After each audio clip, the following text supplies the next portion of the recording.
ओम नमो भगवते वासुदेवाय।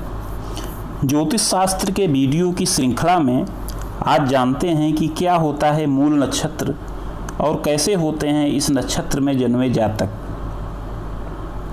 ज्योतिष में जातक के जन्म समय के अनुसार ग्रह नक्षत्रों की स्थिति का आकलन किया जाता है और उसी के मुताबिक शुभ अशुभ पर विचार किया जाता है।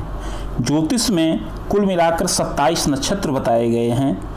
अन्य ग्रहों की तरह चंद्रमा भी परिक्रमा करता है और इस दौरान जिन 27 तारों के समूह के बीच से चंद्रमा गुजरता है वहीं अलग अलग 27 नक्षत्र के नाम से वह जाने जाते हैं।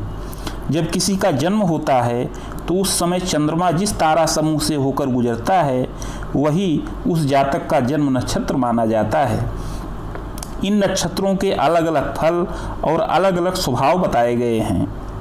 इन नक्षत्रों में से कुछ कोमल, कुछ कठोर और कुछ उग्र स्वभाव के होते हैं। इन्हीं जन्म नक्षत्रों के आधार पर जातक के भविष्य के बारे में बताया जाता है। उग्र और तीक्ष्ण स्वभाव वाले नक्षत्रों को मूल नक्षत्र, सतैसा या गड्डांत कहा जाता है। आइए जानते हैं कि कौन से होते हैं मूल नक्षत्र और इस नक्षत्र में जन्मे लोगों का कैसा होता है स्वभाव और भविष्य। ज्योतिष में कुल मिलाकर 6 मूल नक्षत्र बताए गए हैं। इनमें से मूल, ज्येष्ठा, अश्लेखा को मुख्य मूल नक्षत्र माना गया है, तो वहीं अश्विनी, रेवती और मघा को सहायक मूल नक्षत्र माना गया है। जो बच्चा मूल नक्षत्र में जन्म लेता है उसके स्वभाव और सेहत पर इसका सीधा प्रभाव पड़ता है। माना जाता है कि 8 वर्ष के बाद मूल नक्षत्र का विशेष प्रभाव नहीं रह जाता है। इस नक्षत्र में जन्म लेने वाले शिशु की सेहत संवेदनशील होती है और माना जाता है कि पिता को नवजात का मुख नहीं देखना चाहिए, लेकिन इसका निर्णय उस समय कुंडली की स्थिति के अनुसार किया जाता है। यदि किसी बच्चे का जन्म मूल नक्षत्र में होता है तो यह देखा जाता है कि बच्चे की जन्म की स्थिति क्या है, उसे किस चीज़ से समस्या हो सकती है। इसका निर्धारण माता पिता की कुंडली देखकर भी किया जाता है।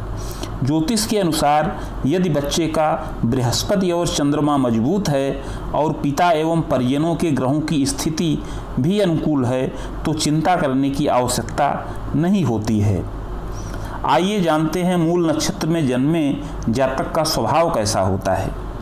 यदि किसी जातक का जन्म मूल नक्षत्र में हुआ है लेकिन उसका शुभ प्रभाव है तो ऐसे बालक अन्य की तुलना में अलग विचारों के होते हैं। ये तेजस्वी, यशस्वी होते हैं, परंतु यदि वह अशुभ प्रभाव में हो तो इस नक्षत्र में जन्म लेने वाला बालक क्रोधी और ईर्ष्यालु स्वभाव का होता है। इसके साथ ही ऐसे जातकों की सेहत भी अच्छी नहीं होती है। मूल नक्षत्र का स्वामी ग्रह केतु है तो वहीं राशि स्वामी बृहस्पति हैं। इसलिए इस नक्षत्र में जन्मे जातकों पर जीवन भर बृहस्पति और केतु दोनों का प्रभाव रहता है। यदि केतु नकारात्मकता को जन्म देता है तो गुरु के कारण जीवन में सकारात्मकता का आगमन होता है। इस नक्षत्र में जन्मे जातक कठिन से कठिन लक्ष्य को प्राप्त करने के लिए भी अपनी पूरी ऊर्जा लगा देते हैं। ये लोग दृढ़ विचारों वाले होते हैं और अपने लक्ष्य पर ध्यान केंद्रित करके रखते हैं। मूल नक्षत्र में जन्मे लोगों का भविष्य।